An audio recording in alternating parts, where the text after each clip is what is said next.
এর প্রস্তুতিতে আপনাদের সবাইকে আমি স্বাগত জানাচ্ছি।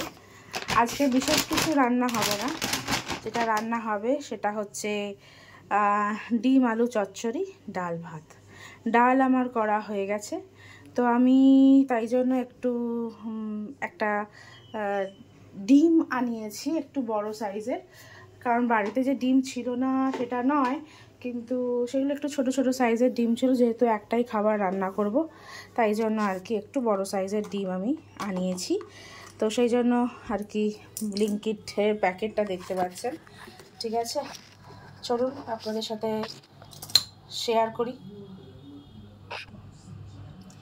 আমি সাধারণত ব্লিঙ্কিটটাই ইউজ করি কোনো জিনিস চট করে আনাবার জন্য। সুইগি, ইনস্টাস্মার্টটাও ইউজ করি, বাট ব্লিঙ্কিটটা আমার কাছে বেশি কনভিনিয়েন্ট মনে হয়। ঠিক আছে, তো আমি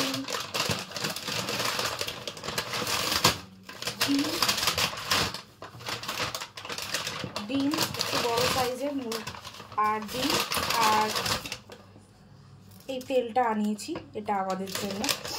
তেল শেষ হয়ে গেছে প্রায়, মাথার তেল। ঠিক আছে, আর মাথায় তেল না মেখে আমি থাকতে পারি না, আমার মাথা খুব গরম হয়ে যায়, কষ্ট হয়। তো চলুন ডিমগুলোকে আমি এখন একটু সিদ্ধ বসিয়ে দিই। বেশ একটু বড় করে ডিমের তরকারি করবো, তাই জন্য ডিমের পরিমাণও সেরকমই লাগবে। তো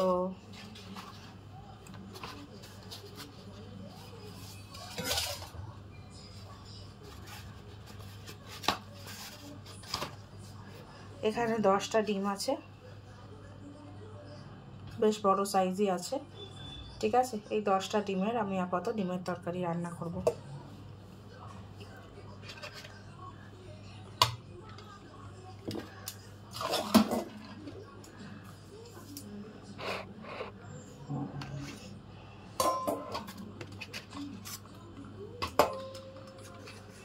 ছেলে মেয়ে দুবেলাই খাবে, আমি আলাদা করে কিছু করব না, সেই জন্য আর কি একবারে বড় করে একটা ডিমের তরকারি করব। 4 জন মানুষ, 8টা ডিম, আর 2টো ডিম থাকলে কালকে আমি একবেলা নিজের জন্য করে নিতে পারবো, সেই জন্য আর কি। এই যে ডিম নেওয়া আমার হয়ে গেছে, চলুন এটাকে আমি একটু ধুয়ে নিয়ে তারপর সিদ্ধ বসিয়ে দিই। সামান্য একটু নুন দিয়ে ডিমটা সিদ্ধ করে নিচ্ছি। সিদ্ধ হোক ডিমটা, তারপর বাকিটা আবার আপনাদের সাথে শেয়ার করব। আমার সিদ্ধ করা হয়ে গেছে, চলুন এটাকে একটু ঠান্ডা জলে ডুবিয়ে দিই, তাতে খোসা ছাড়াতে সুবিধা হবে। করে নিই কাজটা। হ্যাঁ, এই যে ডিম আমার ঠান্ডা জলে ডোবানো হয়ে গেছে, অন্তত 5 মিনিট থাকে, যাতে গরম ভাবটা কেটে যায়। তারপর আমি ডিমের খোসা ছাড়িয়ে নেব। তারপরে চলুন এবার বাকি প্রস্তুতি নিয়ে নেওয়া যাক। বাকি প্রস্তুতি বলতে আর কি আছে, শুধুমাত্র এই মানে আলু কাটা আর পেঁয়াজ কাটা, এমনিতে আদা রসুনের পেস্ট আমার করাই থাকে। তাহলে চলুন চটপট করে ফেলি। যেহেতু চচ্চড়ির মতো করব, তাই জন্য আলুগুলোকেই আলু ভাজার শেপের মতো করে একটু কাটবো, তবে একদম ঝিরিঝিরি নয়, একটু মোটা মোটা করে। আমার এই রেসিপিটা খেতে আমার খুব ভালো লাগে, কারণ এটা আমার ছোটোবেলায় মা এরকম করে এক পদ তরকারি রান্না করতো, আর আমিও খুব একটা কি বলবো, ভাগে ভাগে রান্না করি না বা করতে পারিও না। ঠিক আছে, একা হাতে পুরো সংসার সামলাই, তার বাইরে এখানে আমাকে দেখার কেউ নেই, সব কাজটাই আমাকে একা একা নিজের মতো করে করতে হয়। 2টো বাচ্চা সামলে, তাদের পড়াশোনা সব কিছু সামলে, তাই আমি চেষ্টা করি যত শর্টে রান্নাঘরের কাজটা মেটানো যায়। তাই জন্য সাধারণত আমি এইভাবেই এক পদই রান্না করি একদিনের জন্য। এছাড়া অফিসের টিফিন বা স্কুলের টিফিন তো আলাদা করে হয়, খুব একটা ভাগে ভাগে করি না। তবে হ্যাঁ, আমার ছেলে মেয়ে যেহেতু মাছ খায় না, তাই যেদিনকার মাছ আসে ওদের জন্য আলাদা করে মাংস থাকে, তাই জন্য সেই দিনগুলোতে মোটামুটি এক পদের জায়গায় 2-3 পদ রান্না করতে হয়। করি না তা না, ম্যাক্সিমাম দিনটাই ফাঁকিবাজি দিয়ে চালিয়ে দিই, এটাই হচ্ছে আমি বলতে চাই। খুব একটা রান্নাঘরে পরিশ্রমী নই, আর এখানকার যা জলবায়ু, সত্যি কথা বলতে গরমকালে অতিরিক্ত গরম, আর আমার এই যে রান্নাঘরটা দেখছেন, এটা সব দিক থেকে আটকানো, বদ্ধ। এটা হচ্ছে দিল্লির ডিডিএ ফ্ল্যাটস অঞ্চলের বৈশিষ্ট্য। এখানকার বাড়িঘর কি হিসেবে তৈরি করা হয় আমি ঠিক জানি না, বাট এখানকার কনস্ট্রাকশন দেখলে আপনাদের হাসি হবে। যারা আমি প্রথম যখন পশ্চিমবঙ্গ থেকে এখানে শিফট হয়েছিলাম না, এখানকার বাড়িঘরের নমুনা দেখে আমার সত্যি কথা বলতে হাসি পেয়েছিল। শোয়ার ঘরের সঙ্গে হঠাৎ করে একটা রান্নাঘর করে দিয়েছে, ঠিক আছে। কোনো রকমের যে একটা কনস্ট্রাকশন ভালো মতো এখানে আমি দেখিনি। তো আমার যে এই রান্নাঘরটা, ঠিক আছে, এই রান্নাঘরটা হচ্ছে সব দিক থেকে বদ্ধ। এরপর যখন খুব প্রচণ্ড, এখানকার গরম তো জানেনই 50-এর ওপর চলে যাবে, যখন প্রচণ্ড গরম পড়বে না, আপনি এই রান্নাঘরে রান্না করতে গেলে দগ্ধে মরে যাবেন সত্যি কথা বলতে। তখন আপনার ইচ্ছাও করবে না যে 2-3 পদে কোনো রকমভাবে রান্না করি। তবে হ্যাঁ, আমার হাজব্যান্ড সত্যি খুব ভালো, তার কোনো প্যাচার নেই। তাকে আমি প্রত্যেক দিন একটু ডাল ভাত, 1 পিস মাছ ভাজা, তার কোনো তরকারি দেওয়ারও কোনো দরকার নেই। মাঝে মাঝে তো খেতে তার ইচ্ছে হয়, সেখান তখন আলাদা ব্যাপার। কিন্তু আমার ছেলে মেয়েও তাই, তাদেরকেও আমি যা দেবো খেতে, বিশেষ করে আমার ছেলে, সে সেটাই খেয়ে নেবে। তাদের কোনো সেরকমভাবে খাওয়া নিয়ে কোনো প্যাচার নেই যেটাকে বলে। তো আলু মোটামুটি আমি আর 3টে কাটবো, তারপর যদি মনে হয় যে আরেকটু, যেহেতু 10টা ডিম আছে তাহলে আরেকটু বাড়ানোর দরকার, তাহলে আরেকটু বাড়িয়ে নেব। চলুন তাহলে আলুগুলো কেটে আবার আপনাদের কাছে আসি।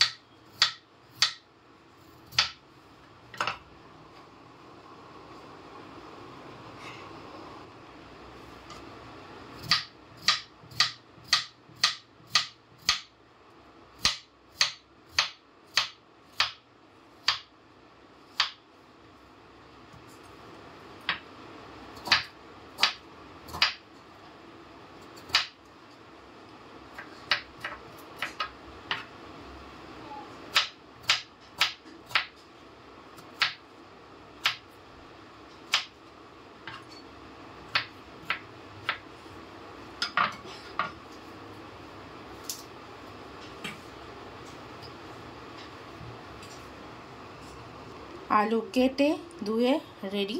আলুর পরিমাণটা একটু বেশি মনে হতে পারে, কারণ ডিম 10টা রয়েছে, সেই অনুযায়ী আমি আলুটা নিয়েছি। পেঁয়াজের খোসা ছাড়িয়ে আমি মোটামুটি ধুয়ে নিয়েছি। এবার আমি এটাকে একদম ঝিরিঝিরি করে, যতটা ঝিরিঝিরি আমার পক্ষে করা সম্ভব, আমি একটু পেঁয়াজটি আর ঝিরিঝিরি করেই কেটে রান্নায় দিই। দেখতে পাচ্ছেন ঠিক এই রকম ঝাপসা হয়ে যাচ্ছে, ঠিক এই রকম ঝিরিঝিরি, ঠিক আছে। মোটা পেঁয়াজ আমার একদম পছন্দ না, একদম এরকম ঝিরিঝিরি করে কেটে আমি রান্না দিতে পছন্দ করি।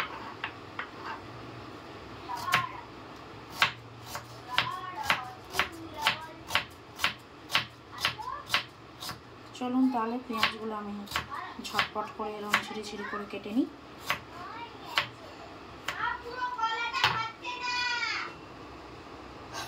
দেখেছেন তো একটা ব্লগ বানানো কতটা মুশকিল আমার জন্য। বিভিন্ন জায়গা থেকে বিভিন্ন রকমের চিৎকার, মাঝে মাঝে না মাথা পাজল হয়ে যায় কোনটা করব আর কোনটা করব না।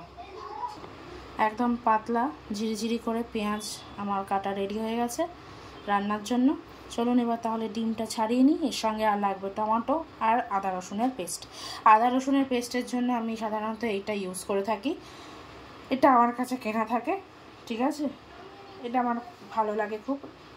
তো চলুন, আদা রসুনের পেস্ট তো করার দরকার নেই, শুধু টমেটোটা কাটলেই হয়ে যাবে এবং এবার ডিমটা চটপট করে ছাড়িয়ে নিই। ডিমের খোসা ছাড়ানো আমার কমপ্লিট। ডিম আমি ভাজবো না, কারণ ডিম ভাজলে অনেকটা বেশি তেল টানে। তো যেহেতু আমার ছেলে মেয়েও খাবে, তাই জন্য আমি অতটা তেল ইউজ করব না। বানাবো ভালো করেই, বেশি একটু কষিয়ে মাজিয়ে, কিন্তু তেল যতটা কম ইউজ করা যায়। ডিম আমার ছাড়ানো হয়ে গেছে, ডিম আমি ভাজবো না, এটাকে অ্যাজ ইট ইজ তরকারিতে অ্যাড করে দেবো। চলুন তাহলে বাকি রান্নাটা শুরু করে দিই। রান্না শুরু করে দিয়েছি। প্রথমে তেল নিয়ে নিয়েছি, তেলের মধ্যে একটুখানি একটা শুকনো লঙ্কাকে ফাটিয়ে আর 1 টেবিল স্পুন গোটা জিরে দিয়ে প্রথমে একটু সেটা থেকে গন্ধ বেরোনো পর্যন্ত অপেক্ষা করব, তারপর আগে আলুটা অ্যাড করব। স্মেল মোটামুটি চলে এসছে, অ্যাড করে দিলাম।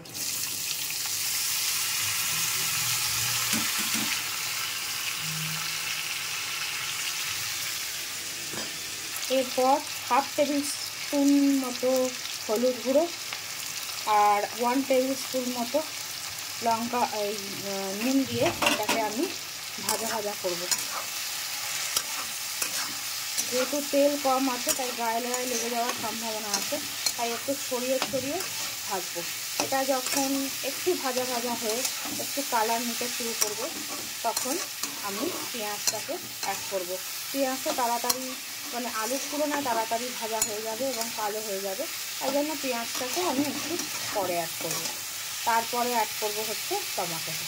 তো চলুন আলুটা এবার ভেজে নিই। একটু ভাজা ভাজা হয়ে গেছে, এবার আমি এর মধ্যে পেঁয়াজ কুচিটা অ্যাড করে দেবো।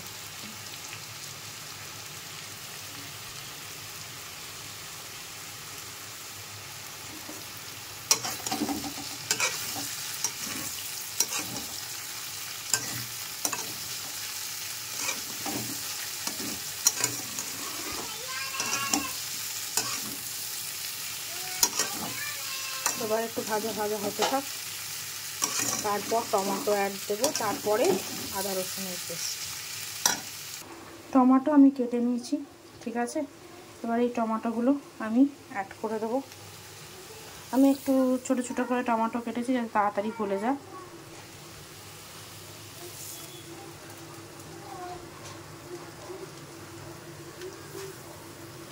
আমি এক হাতে মোবাইল আর এক হাতে রান্না করছি, সাবধানেই করছি, কিন্তু ওই জন্য মোবাইলটা আমার ঠিক মতো ধরা হয়ে উঠছে না, কারণ আমার কাছে এখনও পর্যন্ত কোনো স্ট্যান্ড নেই। নিয়ে নেব জলদি, ঠিক আছে। জাস্ট টমেটোটা একটু গলা পর্যন্ত অপেক্ষা করব। এবং এখনই আমি একটু এর সঙ্গে আদা রসুনের পেস্টও অ্যাড করে দিচ্ছি। এই যে 1 চামচ একটু বেশি করে আদা রসুনের পেস্ট আমি এর মধ্যে অ্যাড করে দিলাম। চলুন এবার একটু এটাকে মিশিয়ে দিই।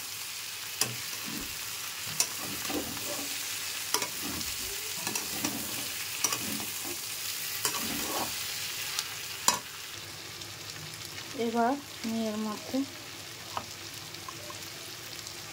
1 টেবিল স্পুন ধনে গুঁড়ো, তার থেকে একটু সামান্য বেশি,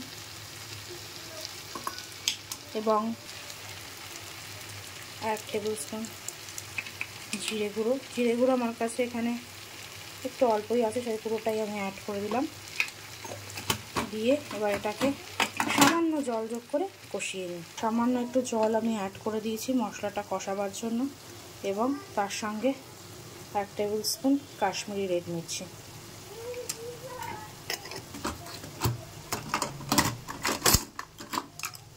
এবার মশলাটা একটু কষে গেলেই আমি জল দিয়ে দেবো, তার সঙ্গে ডিমটা দিয়ে দেবো, কারণ আলু আলাদা করে সিদ্ধ করার কোনো ব্যাপার নেই, কারণ আলু চচ্চড়ির মতো করে কাটা, তো ওটা ইনস্ট্যান্ট সিদ্ধ হয়ে যাবে। তো আরেকটু কষে গেলেই আমি জল দিয়ে ডিমটা দিয়ে তারপর গরম মশলা আর নুন মিষ্টিটা চেক করলেই হয়ে যাবে। এবার আমি পরিমাণ মতো জল অ্যাড করে দেবো।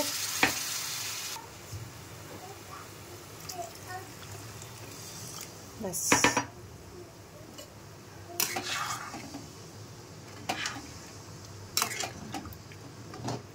যেহেতু ডাল করা আছে তাই খুব একটা আমি ঝোল ঝোল রাখবো না, এই ঝোল টেনে নেবে এক্ষুনি। এর সঙ্গে আমি এবার ডিমটা অ্যাড করে দেবো। ডিম আমি অ্যাড করে দিয়েছি, এবার একটু মিশিয়ে দেব। ব্যাস, একটু ফুটে ডিমগুলো একটুখানি এর সঙ্গে মিশে যাক। আপনারা সবাই রন্ধনপটু, তাই আলাদা করে রান্না শেখাবার কিছু নেই। আমি শুধু আমার সারাদিনের যে কাজকর্মের মধ্যে রান্নাটা তো পড়ে, সেটাই আমি আপনাদের সাথে শেয়ার করছি যে আমি আজকে কী রান্না করেছি, ঠিক আছে। তো যদি কিছু ভুল ত্রুটি হয়ে থাকে তাহলে অবশ্যই ক্ষমা মার্জনা করে দেবেন, ঠিক আছে। খুব একটা রন্ধনপটুয়সী আমি নই, ঠিক আছে। চেষ্টা, সংসার চালাতে গিয়ে যতটুকু এই 11 বছরে শিখেছি এবং মাকে যতটুকু দেখেছি সেটুকুর ওপর নির্ভর করেই ব্লগ বানানো শুরু করেছি। আশা করছি আপনাদের এমন কিছু খারাপ লাগবে না। এর মাঝে আমি নুন মিষ্টি চেক করে নিয়েছি এবং আমি এবার এখানে কতগুলো গোটা কাঁচা লঙ্কা আমার আর আমার হাজব্যান্ডের জন্য অ্যাড করে দেবো, যেহেতু আমার মেয়ে ছেলে খাবে। যদি এতগুলো কাঁচা লঙ্কা চিড়ে দিই তাহলে মোটামুটি একটু ঝাল হয়ে যাবে, তাই জন্য আমি আর এটাকে ঝাল অতটা করতে চাই না, তাই জন্য গোটা কাঁচা লঙ্কা অ্যাড করে দিয়েছি। ঠিক আছে, তো আর 5-10 মিনিটের মধ্যে রান্না আমার কমপ্লিট হয়ে যাবে। আমার কমপ্লিট। এবার আমি ওপর থেকে একটু গরম মশলা দিয়ে এটাকে একটু রেস্টিং টাইমে দেবো, তারপর আমি গরম মশলাটা মেশাবো। চলুন তাহলে রান্না কমপ্লিট, তারপর ফাইনাল আউটলুকটা দেখাচ্ছি। আলু চচ্চড়ি আমার রেডি। এর ওপর যদি একটু ধনেপাতা দেওয়া যেত তাহলে সব থেকে ভালো হতো, কিন্তু ধনেপাতা যেহেতু আমার কাছে নেই তাই জন্য আমি গরম মশলা দিয়েছি। আপনাদের কাছে ধনেপাতা থাকলে ধনেপাতা দেবেন। গরম ভাতেই একটা তরকারিতেই আমাদের বাড়িতে খাওয়া হয়ে যাবে, আমার কোনো অসুবিধা নেই এক পদের রান্না খেতে।